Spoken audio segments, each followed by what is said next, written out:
sweat those wings get brighter every time I see you. Only because you keep buying me drinks, Accra. Chapter 1. The Threshold. The Uber slows at the corner of Traverse and 5th, and I can already tell this is a mistake. The bar sits there like it's apologizing for existing. Weathered brick, crooked sign, the kind of place humans stumble into and forget. I've been staring at it for 3 blocks. Here, okay? The driver asks, young, human, completely unaware. Yes, I say, my accent thickening with nerves. I pull out $40 for a $20 fare. No reason to be remembered, and step out into the cold. The air tastes like rain, like old brick and something else. Magic, wards, layers of protection woven so carefully, most people wouldn't feel them. I feel them immediately. 300 years hunted through 7 countries, and I still recognize protective lines when they surround me. These are gentle, meant to keep what's inside from spilling onto the streets. I stand on the sidewalk for too long, gathering courage like a coward gathers excuses. This could be a trap, a legend designed to draw supernatural predators into one place. It wouldn't be the first time. Budapest, a rumored safe house that was a silver mine basement. Prague, a monastery sanctuary with blessed chains. I've learned not to trust stories, but I've also learned what happens when you stop believing in anything at all. The bar door is solid wood, darker than it should be, with hinges that are older than they look. There's no bouncer, no one checking ID, just a door that exists and says nothing. I can hear music from inside, laughter, the clink of glasses. It sounds normal. It sounds like any human bar on a Friday night, which is either the most comforting or most terrifying thing I've experienced all week. My hand touches the door handle. It's warm. That shouldn't surprise me. It's October. The door's been opened and closed dozens of times today. But it surprises me anyway. My hands are always cold. Vampire hands, dead hands that just haven't accepted the truth yet.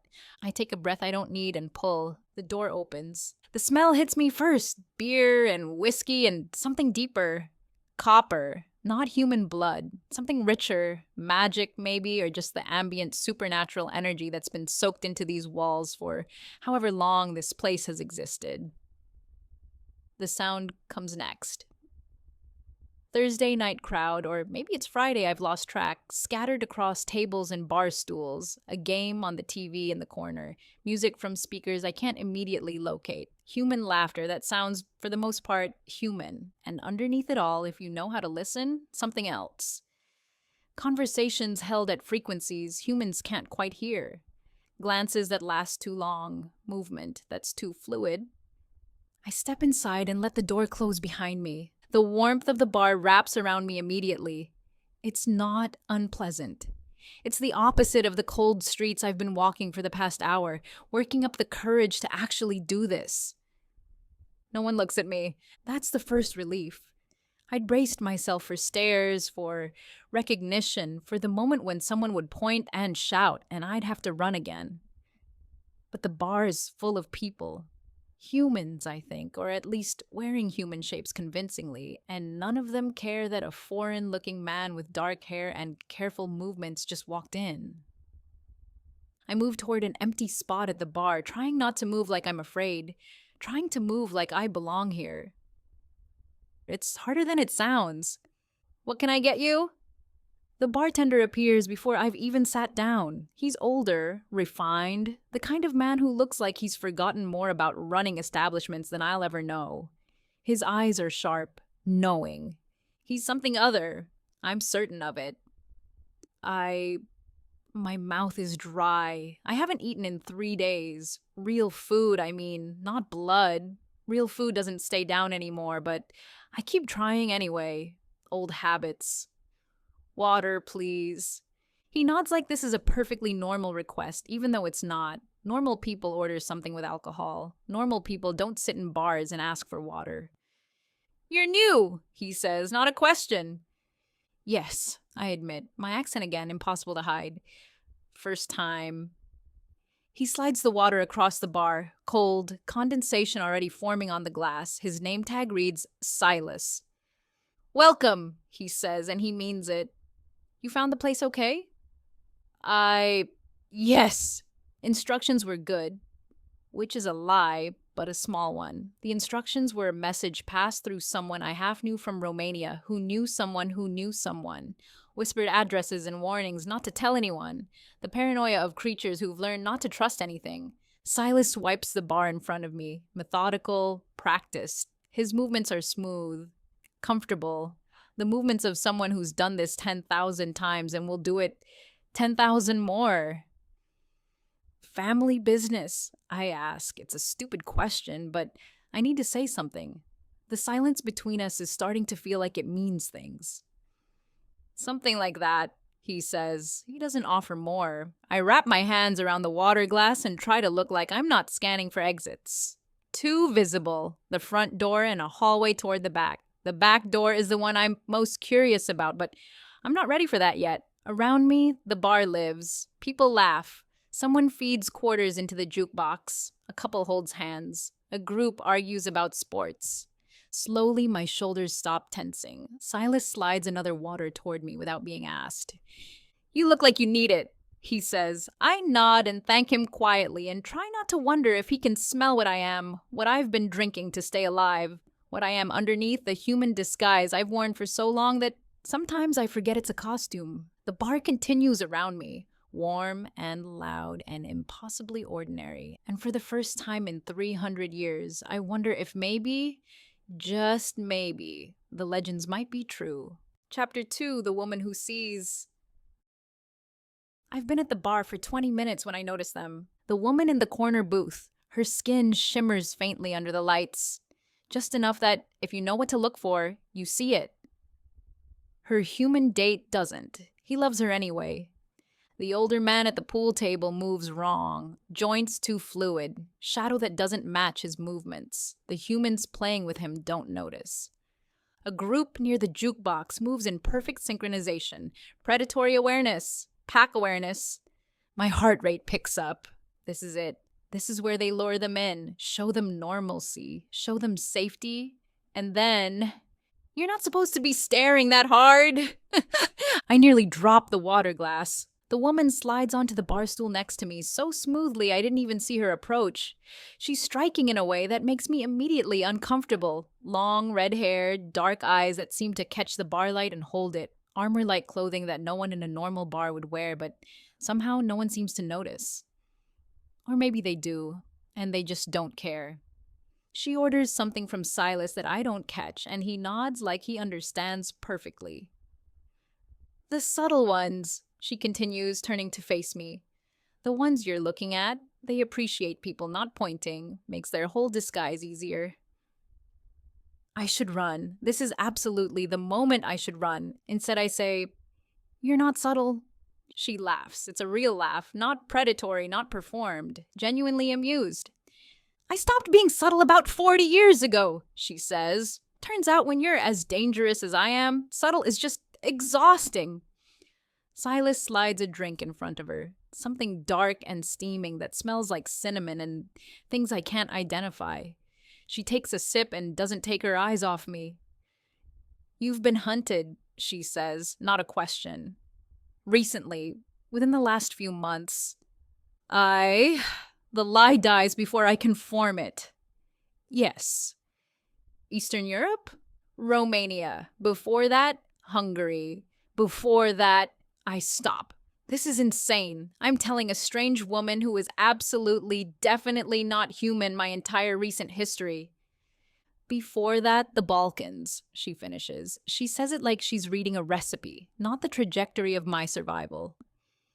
Different countries have different styles of hunting. Eastern European vampires get chased a lot more than American ones. Less cultural integration, more religious fervor. I stare at her. "How did you..." "I'm Rose," she says, extending a hand. "I run information here, which means I know everyone's business, whether they want me to or not." I look at her hand like it might be a trap. Because it might be. But also, her eyes are kind in a way I haven't seen directed at me in a very long time. I shake her hand. Her grip is firm, confident. Her skin is warm, which surprises me. I'd expected cold, something death-adjacent, like my own hands. "Welcome to the Shadow Realm Bar," she says, releasing me. You picked a good night to come in. Friday nights are when the humans are thickest, which means you get to ease into it. Human side first, supernatural side after. Less shock that way. There's a supernatural side, I ask, even though I already know. I felt it. The wards around the back door are different from the ones around the rest of the building. Older, deeper, like someone took the whole supernatural world and compressed it into a single room. Of course there is, Rose says. Did you think we all just came to drink water and pretend to be normal? A man walks past us, middle-aged, gray at the temples, carrying himself like he's perfectly human. His eyes catch the bar light for just a fraction of a second, and I see the reflection of something large and furred underneath the human shape. Werewolf, almost certainly. He nods at Rose and Silas without breaking stride, heading toward the back hallway. That's Marcus, Rose says, following my gaze. Werewolf, accountant by day, comes here on Fridays to relax and not have to hide. His human date doesn't know what he is yet. He's building up to it. And nobody... I gesture vaguely at the rest of the bar, at the humans who just watched a werewolf walk past without seeming to register anything unusual. The bar's warded, Rose explains. Most humans, their brains just skip over the obvious tells. A guy heading to the bathroom is just a guy heading to the bathroom. It's mercy, not deception. She takes another sip of her drink. You've been doing this a long time, I say. It's not a question. Longer than you'd believe, Rose agrees, and I've seen enough scared vampires stumble in here to know the stages. You're in the, is this a trap, or am I saved stage? That usually lasts about another 10 minutes before you move to the, oh god, it's actually safe stage, which is where the crying happens. I won't cry, I say immediately. She smiles. It's not unkind. That's what they all say. Silas appears with another water for me, and I realize I've drained the first one without noticing. He puts it down with the same care he gave the first one, and I watch as he greets the faint, glowing woman from the corner booth by name, calls her something that sounds like it might be Faye. She smiles like she's known him for years. How long has this place existed? I ask. Longer than you, Rose says. Longer than most. Silas built it because he got tired of watching supernatural beings treat each other like enemies. Figured if we had a place where the rules were simple, no violence, neutral ground, sanctuary, maybe we could just exist together. And it works? Better than you'd expect, Rose says. People are fundamentally social creatures, even the ones who prey on living things. We like having safe spaces. We like knowing we won't be murdered in our sleep. Turns out that's a reasonable request. She stands, finishing her drink. You're going to sit here for another few minutes, she tells me. You're going to order something other than water because Silas is going to suggest it, and you're going to feel too polite to refuse. And then, when you feel ready, and only when you feel ready, you're going to walk through that back hallway and let your eyes adjust. You'll understand what this place is. And if I'm not ready? I ask. Then you sit here as long as you need, Rose says. That's the rule. No pressure. This isn't a trap, vampire from Romania. This is a sanctuary, and you're safe here. She walks back into the crowd, and I watch her move with that same fluid confidence, stopping to talk to people, laugh with people, exist in her skin like someone who's finally made peace with what she is. Silas appears in front of me. Whiskey? He suggests. You look like someone who used to drink whiskey. He's right, I did. 300 years ago when I was still human, when I still had a name that wasn't just a location and a fear. Okay, I say. He pours something amber into a glass and slides it in front of me. It smells like home and like every place I've ever had to run from. First time? He asks, not looking at me, just wiping down the bar with practiced efficiency. Is it that obvious? You have the look, he says. Hunted, hopeful, afraid all three might be lies. I take a sip of the whiskey. It tastes like memory, like the person I used to be before the hunger changed everything. It gets better, Silas says quietly. The fear doesn't go away, but it gets lighter, manageable, and you find that there are people here who understand, who've been where you are. How? I ask. How does a place like this exist? How haven't they found it? The humans can't see past the wards, Silas explains. Their brains won't let them. And the hunters, the ones who want to kill things like you, they don't believe in sanctuary, so they don't look for it. He moves to help another customer, leaving me alone with my whiskey and my slowly crumbling disbelief. Around me, the bar continues. The humans laugh and drink and exist in their ignorance. The supernatural beings disguise themselves so well that you have to know how to look. And underneath it all, beneath the floorboards and in the very stones of this building, the wards hum. Protective, patient, absolute. I finish the whiskey, and I think about Rose's words. This is a sanctuary. You're safe here. For the first time in 300 years, I'm almost brave enough to believe it. Chapter 3. The Proof. The whiskey is gone, and I'm considering asking Silas for another when the door opens and the cold October air rushes in again. A woman enters. She's older, maybe late 50s in human terms, with silver streaking through dark hair and the kind of confidence that comes from surviving things. She doesn't hesitate at the threshold, doesn't scan the room for threats. She just walks in like she owns a piece of this place, which she might. She makes eye contact with Silas and something passes between them. Not romantic, but deep, familiar, the kind of understanding that comes from years. Then she heads toward a corner table and my breath catches. There's a man already waiting there, young, maybe 30, with the easy posture of someone completely comfortable in his own skin. He stands when he sees her, pulls out her chair like they're at a 5-star restaurant instead of a dive bar, and when he leans down to kiss her cheek, the intimacy is so casual and genuine that I have to look away. Because I recognize her. Or I recognize what she was. 300 years ago, in a city I've worked very hard not to remember, there was a woman named Isabel. She was perhaps the most powerful vampire in the Eastern Territories. She didn't hide. She didn't run. She moved through cities like she'd earned the right to breathe the same air as humans. And then she disappeared. 40 years ago, maybe 50. The rumor was that hunters had finally gotten her, that they'd found her sleeping during the day and filled her with blessed silver, that she died screaming. But the woman sitting at that corner table, the one running her fingers through the young man's hair while he reads something to her from his phone, is Isabel. Alive, happy, in love with what appears to be a genuinely human man who has no idea that the woman he's with has been alive for longer than the most civilizations. I can't look away. Drinks hitting you harder than you expected? Silas asks, appearing with a glass of water I didn't ask for. That woman, I whisper. The one in the corner. Silas glances over, unsurprised. Isabel, she's been coming here for about 30 years. She's alive. I thought she was dead. A lot of people did, Silas says. He wipes down the bar with those same practiced movements.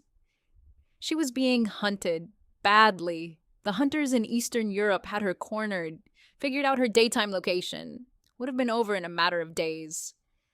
But she's here. She made it to the bar 3 hours before sunrise, Silas explains. Someone who knew about this place tipped her off. She walked through that door half dead from silver poisoning, and the wards did their job. Neutralized the silver, stopped the damage. She stayed in the back room for 2 weeks recovering. Silas pauses, looking at the man with Isabel. Then she met James. He came in here not knowing what this place was. Human, genuinely human, just thought it was a cool alternative bar, and Isabel decided she was done running. But he knows, I ask, that she's what she is. Now he does, Silas says. Took her about 6 months to tell him, and then he decided to stay anyway. That's what this place does. It gives people the option to stop pretending. Isabel throws her head back and laughs at something James said, and the sound echoes through the bar. Unguarded, genuine, completely free. It's the laugh of someone who's stopped checking over her shoulder. She's married to him? I ask. Unofficially, Silas says. Can't exactly file the legal paperwork when you've been dead for 40 years. But yeah, that's her person. That's who she chose. I watch them together, The way James touches her like she's precious, like he knows exactly what she is and loves her anyway. Like the fact that she's a predator who's older than his country is somehow fine. How is that possible? I ask. How does he not fear her? Because she chose to love him instead, Silas says simply. Because he was brave enough to love what she actually is. And because this place is built on the idea that we don't have to be what people are afraid of. We get to choose who we are. A burst of laughter erupts from the group near the jukebox, the three synchronized people I noticed earlier. One of them just made a joke that landed perfectly, and the other two are laughing so hard they're leaning on each other for support. A human man nearby joins in, not sure what the joke was, but caught up in the genuine joy of it. Supernatural and human laughing together. I don't understand how this is allowed, I say, how hunters haven't found this place, how governments haven't. Because the wards are older and stronger than you can comprehend, Silas says. His voice has shifted. There's something ancient in it, something that suggests he's not just a bartender. Because people who run things have learned that sometimes a neutral place is more valuable than any territory, and because there are more of us who want peace than people realize. He sets down the glass he was holding. You came here expecting a trap, he says. You were ready to run, but look around. Really look. I do. I see the couple in the corner booth, Isabel and James, holding hands across the table like they're the only two people in the world. I see Marcus the werewolf at the pool table, genuinely relaxed, genuinely happy. I see the Fey woman from earlier, now laughing with her human date about something that happened at work. I see Rose moving through the crowd, stopping to check on people, to make sure they're okay, to exist in a space where she's not predatory, but just present. I see humans and supernatural creatures occupying the same space, and the humans' brains just skipping over the impossible details because the wards won't let them see the truth. And I see safety, actually see it, not promised, not hoped for, present. This is real, I say. It's not a question anymore. Yes, Silas confirms. It's real, and if you're ready, the back door is always open. I look at the hallway that leads deeper into the building. I can feel the pull of it now. The wards, the magic, the promise of seeing what I really am without hiding. But I'm not ready yet. I think I'll sit here a little longer, I tell Silas. He nods like this is the right answer. Good, he says. Most people do. And I watch Isabel kiss James on the forehead while he scrolls through his phone, completely at peace with what she is. I watch the supernatural beings exist in their disguises on the human side, just trying to live normal Friday nights. I watch Rose move through the crowd like she's finally home. For the first time in 300 years, I'm not just almost brave enough to believe. I actually do. Chapter 4, The Other Side. The back hallway is shorter than I expected, maybe 20 feet. The walls shift as I walk. Not visibly, but I can feel them shifting. The wards adjust. The air thickens. Reality folds. And then I step through an open doorway that I somehow didn't notice before, and the world changes completely. The bar is bigger on this side, impossibly bigger. It shouldn't fit inside the building, but it does. The laws of space work differently here. The wards reshape everything. The walls are older stone, carved with runes that glow faintly in colors that don't have human names. The lighting comes from sources I can't identify. Not electric, not fire. Just light that exists because something decided it should. And it's full. Creatures from 100 different forms occupy the space. A group of what might be demons sits in a booth, their skin rippling with colors that hurt to look at directly. A thing that's mostly liquid pours itself a drink from a special dispenser.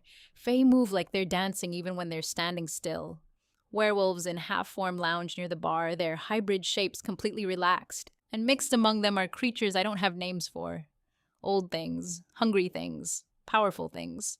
But nobody's attacking anybody. The truce holds. I'm frozen in the doorway, trying to process the magnitude of what I'm seeing, when a voice cuts through.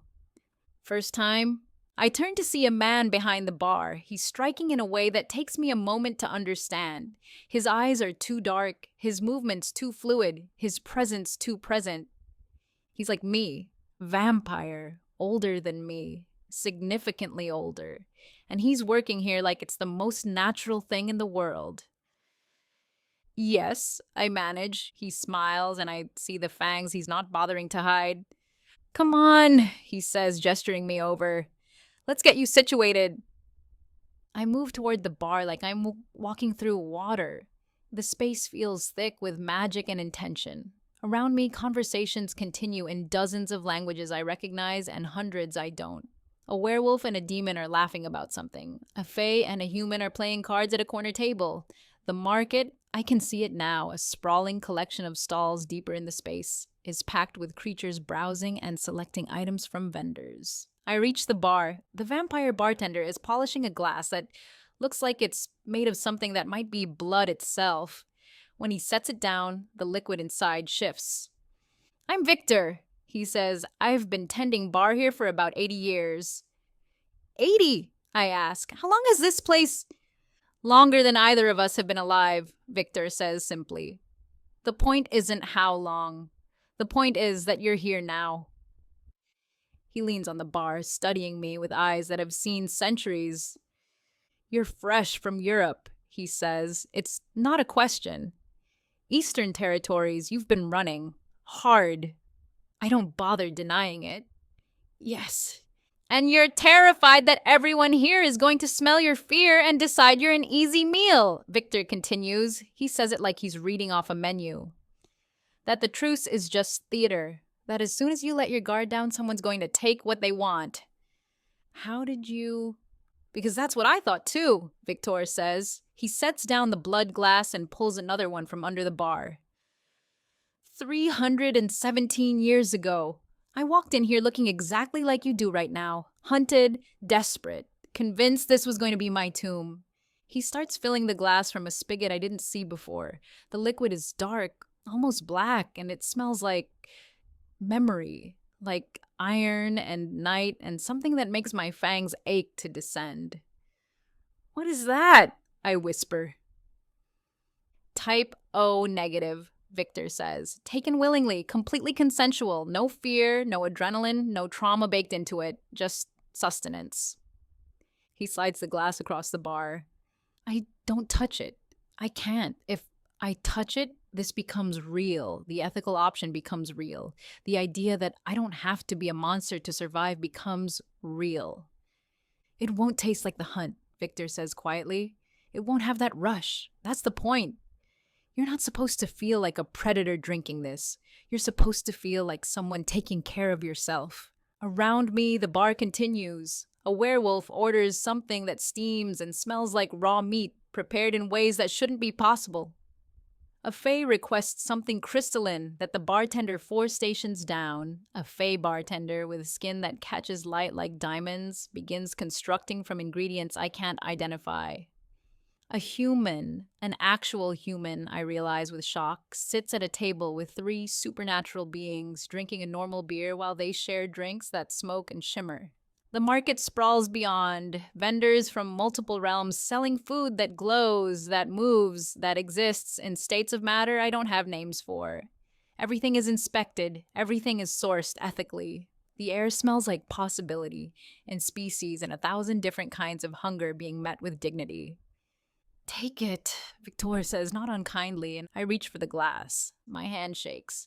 The moment my fingers touch the rim, something breaks open inside me, not violently, gently, like a seal that's been holding back water for 300 years, finally giving way. I bring the glass to my lips. The taste is indescribable. Clean, pure, no fear hormones flooding my system, no adrenaline spike that makes me feel like a monster, no guilt, no hunger that demands violence, just sustenance, nourishment, the basic necessity of life met without betraying my own ethics. I drink it all, and I start crying, not quietly, not discreetly, full body-shaking sobs that seem to come from somewhere deeper than bone. Around me, creatures notice, but nobody approaches. They give me space. They understand. Victor slides a handkerchief across the bar. Actually, hands me a handkerchief like this is a civilized establishment and not the most extraordinary place I've ever been. Welcome, he says softly, to the real thing. I wipe my face with hands that won't stop shaking. How is this possible? I ask. The same way everything here is possible, Victor says, because Silas decided that peace was worth more than power, and because enough people agreed. It's then that I notice the conversation has shifted around me. Slightly. The werewolves and demons have leaned in, and one of them, a scarred creature with golden eyes, is telling a story. And they just walked through Black Dawn's entire operation like it was nothing, the scarred one is saying. His voice carries a note of fear. Actual fear. The pack? Someone asks. Yeah, lost 40 soldiers in about 3 minutes. Would have been more, but Gunner decided they'd made their point. The name hits me like a physical thing. Gunner? I've heard this name whispered in every dark corner of the supernatural world. The one who killed Ultranacious Eternus. The one who leads creatures that are more dangerous than anything else in existence. You don't cross them, another creature says. You don't get on their radar, because if you do, no god can help you, a third finishes. Yeah, we all know. The conversation continues, but I'm not really hearing it anymore. I'm processing the reality of what I'm learning. The most dangerous beings in existence respect this place. They come here. They follow the truce. And that means this place is real. More real than anything. More powerful than anything. Because if even the pack, legendary, unstoppable, godlike in their power, respect the neutrality of this bar, then nothing can break it. I'm safe. Actually, genuinely safe. Victor notices me listening to the pack conversation. He leans on the bar close enough that only I can hear him. You're wondering how a place this sanctuary survives, he says. How we maintain the truce when there are beings here who could destroy countries. Yes, I admit. Because Silas made a deal, Victor says, long before either of us walked through that door, with powers we don't fully understand. The alpha of the pack himself vouches for this place, comes here sometimes just to exist, just to be something other than what he has to be out there. The alpha comes here? I ask. Everyone comes here, Victor says simply. Because out there you're always what you are, but in here you get to choose. He refills my glass without asking. Stay as long as you need, he tells me. Browse the market if you want. There are creatures here from 7 different realms. Food, weapons, information, everything. But mostly just exist. That's what this place is for. I look at the glass in my hands, the ethical sustenance that tastes like freedom, and I realize something for the first time in 300 years. I don't have to run anymore. The pack hunts Black Dawn. Hunters hunt Black Dawn. But nobody hunts you in a place where even the pack agrees to keep the peace. I'm not just safe. I'm home. Chapter 5. The Market. Victor points me toward the market with a smile that says he understands exactly what I need right now. Not more conversation, but proof. Tangible, visible proof that this is real. I walk deeper into the supernatural side of the bar. The market sprawls across a space that definitely shouldn't exist within the building's footprint. Stalls line the walls and extend into the impossible depth, each one staffed by vendors from different realms. The air smells like a dozen different worlds layered on top of each other. A werewolf vendor sells fresh meat, some raw, some prepared, some in states of preservation I don't have names for. He nods at me as I pass, completely unbothered. Another stall features what looks like plants that glow from within. The fey vendor tending it moves with that distinctive grace, and she smiles at a demon browsing her selection like they're old friends. I see preserved blood in crystal vials, each one labeled with the donor's name and the date of collection. Given freely. No violence. The labels are clear on that. I pick one up carefully. It's warm to the touch, which shouldn't be possible, but nothing here follows normal rules. The vendor, another vampire, this one older than Victor, nods at me. Type AB, gentle soul, very peaceful, good for when you want sustenance without the weight. They volunteered? I ask. It seems impossible. Of course, the vendor says. We have donors across 6 realms. Most of them are people who understand that vampires need to eat. Some are neutral species. A few are humans who came here and decided they liked being part of something bigger than themselves. I set the vial back carefully and continue walking. There are weapon stalls, blades that hum with power, artifacts that catch light in wrong ways. A dealer is showing a werewolf something that looks like it's made of crystallized moonlight. A demon browses armor that would fit a body the size of a building. Everything is quality. Everything is real. Food stalls serve creatures whose biology I don't understand. One vendor is selling what appears to be pure shadow in containable form. Another tends to a stall of fruits and vegetables that exist in 7 different colors, each one radiating different magical frequencies. And throughout it all, humans and supernatural creatures coexisting, a human woman browses a stall selling books in languages that definitely shouldn't exist. The vendor, something that might be fae or might be something older, helps her find exactly what she's looking for. No condescension, no fear, just service. A human man sits at a small table with a group of demons, and they're playing some kind of card game that makes them all laugh. He's completely comfortable. He knows exactly what they are. I understand then, some humans choose to come here and stay. Some choose to know the truth and embrace it. The Shadow Realm bar doesn't hide from humans. It just lets them choose their own level of knowledge.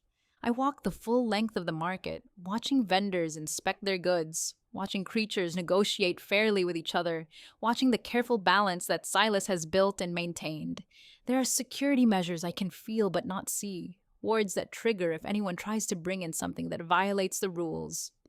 A vendor caught selling something taken without consent would be removed permanently, blacklisted, made unwelcome everywhere that respects the Shadow Realm's authority. The ethical framework isn't naive. It's enforced. I return to the bar and find Victor waiting like he knew exactly how long I'd need. Better? He asks. Yes, I say, and I mean it. Good. You'll come back? Yes, I say, and I know it's true. I look around this supernatural side one more time, at the creatures who've stopped being afraid of each other, at the bartenders who understand their customers on a fundamental level, at the market where nothing is taken without consent and every transaction is fair. Then I walk back toward the hallway that leads to the human side. Silas is waiting as I emerge, like he knew the exact moment I'd return. Rose is at her usual spot, information flowing through her from 100 different sources. The humans at the bar laugh and drink and exist in their beautiful ignorance, protected by wards that keep them safe from understanding what's around them. Coming back tomorrow? Rose asks as I pass. Yes, I tell her, every night. Good, she says, we'll have something special saved for you. I push through the front door into the October cold. The city stretches out before me, ordinary and human and completely unaware of what exists in the spaces between. I walk down the sidewalk and my shoulders don't tense, my eyes don't dart around, my hand doesn't hover near weapons. I'm a vampire walking through a human city and I'm not afraid. Because I know where to go when the hunger comes. I know where to find community. I know there's a place that believes I don't have to be a monster. I find a hotel 3 blocks away. Pay cash. Sleep like the hunted finally found rest. When darkness falls, I shower, dress, and return to the corner of Traverse and 5th. The building looks exactly the same, but I'm not walking in with fear anymore. I'm walking in with hope.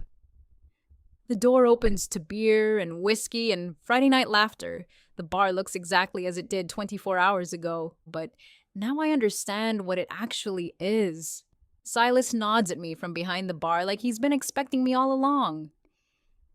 Glad you came back, he says. I'm coming back every night, I tell him, for as long as I live. He slides a glass across the bar without asking. That's what this place is for. I sit at the bar and understand that the Shadow Realm bar isn't a trap. It's a promise that you don't have to run forever. That there's a place where you can stop pretending. That hunger doesn't have to equal monstrosity.